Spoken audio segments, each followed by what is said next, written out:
Por exemplo, se a gente for falar, o computador quântico não é para esse tipo de coisa, por exemplo. Não, inclusive, já que você tocou no assunto, vamos falar do computador quântico, porque teve a notícia, e isso é propaganda, se quiser ilustrar, tem uma Quantum Majorana Microsoft, e teve a notícia, a Microsoft chamou a imprensa, então, a Microsoft criou um novo estado da matéria, tralalá.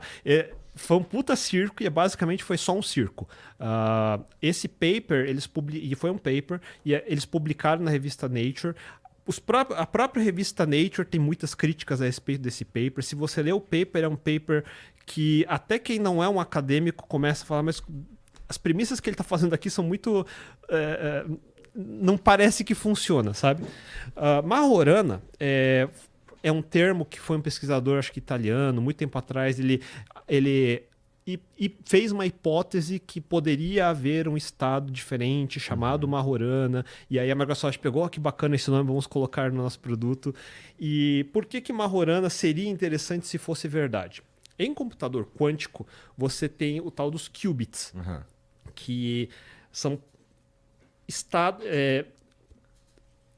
É difícil até de explicar, porque ele tem que guardar superposição de estados dentro de uma única partícula. Essa partícula ela tem que estar normalmente perto de zero infinito, porque qualquer pequena excitação externa que tiver, ele pode colapsar o estado desse qubit. Então, ou seja, é extremamente frágil o estado de um qubit. Ele fica exponencialmente mais difícil de estabilizar à medida que você tem mais qubits que precisam funcionar em sequência.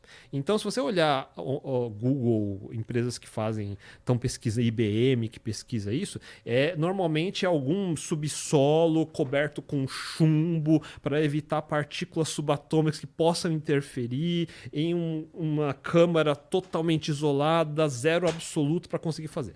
O Majorana é interessante porque se eles conseguirem chegar nesse estado da matéria Majorana, ele tende a conseguir manter esse estado com muito mais estabilidade. Então isso aumenta a correção de erros que tem que ser... Diminui a correção de erros que tem que ser feita, aumenta as possibilidades de você ter mais qubits em paralelo para processar.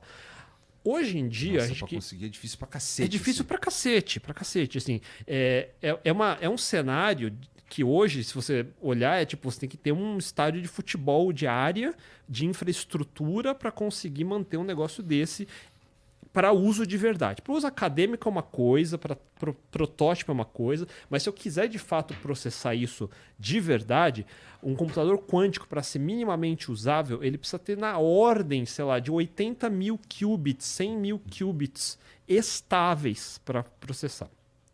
Mesmo quando tiver, digamos que eu achei o estado Majorana, consegui botar 80 mil qubits, mesmo assim, qubits e computação quântica não substitui a computação atual.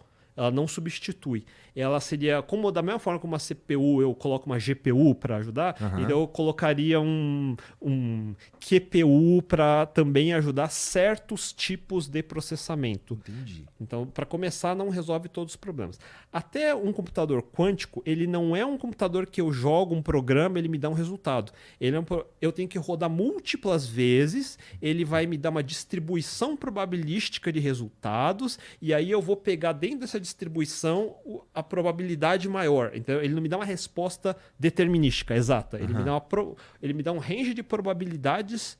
Então, se eu pergunto isso, está certo ou está errado? Ele vai dizer, talvez. Entendi. E essa é a melhor resposta que ele pode dar. Então, óbvio que isso tem aplicações de fato. Então, a mais comum que o pessoal costuma pensar é vamos quebrar a criptografia, porque criptografia é difícil, etc. Está muito longe. Está muito longe. As chaves são super longas. Eu preciso ter uma sequência de qubits muito longa para conseguir quebrar uma criptografia atual. Então, o único tipo de criptografia que está a perigo são aquelas que a gente está congelando agora. Tipo, um espião do governo pegou algum segredo hoje, guarda, e daqui a alguns anos, quando chegar nesse ponto, talvez eu quebre aquilo. Para o dia a dia, isso não tem problema, criptomoeda, etc., porque já existem algoritmos que são resistentes à tentativa de quebra quântica. Então, se eu sei como eu vou quebrar no mundo quântico, eu não vou ficar esperando. Eu já faço de um jeito que ele não vai conseguir, entendeu? E como o quântico não é mágica, ele não faz tudo. Então, e não faz na velocidade que todo mundo pensa. Ele não é exponencialmente, bizarramente tão forte assim. Não estamos falando de um processador que é muito mais rápido do que o processador que a gente usa hoje. Estamos falando de um processador diferente. Faz outra coisa. Exatamente. Isso é muito importante porque ele não faz tudo. Eu não vou rodar Windows no computador quântico. O seu jogo na Steam vai continuar lento, desculpa. Não vai rolar. Não aumenta FPS e não tem RGB. Ah, meu irmão, se não tem RGB, realmente não aumenta FPS. Mas qual que seria... hoje, nos protótipos e os testes que os caras fazem e tudo mais com essa ideia de computação quântica, pensando em que aplicação, que tipo de aplicação? Tá, então, primeiro, o que todo mundo, os governos gostariam é de poder quebrar criptografia, porque isso facilitaria muito espionagem, muito. E óbvio que é meio que uma corrida de governos, porque se a China consegue primeiro, aí a segurança nacional dos Estados Unidos fica em risco, então um também fica sempre tentando. Mas é um alvo móvel, primeiro, então ninguém está esperando.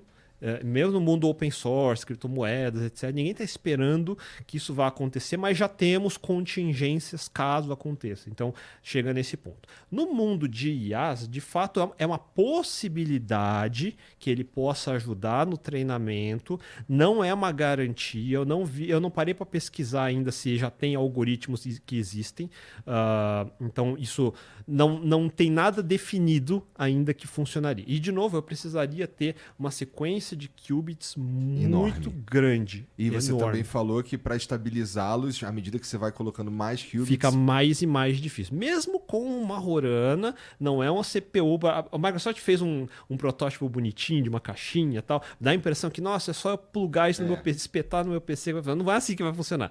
Aquilo lá você vai espetar num outro ambiente que tem que tá de acordo para funcionar um procedimento daquele. Não é um negócio que vai rodar na máquina de ninguém nos próximos, 50 anos no mínimo. Entendi.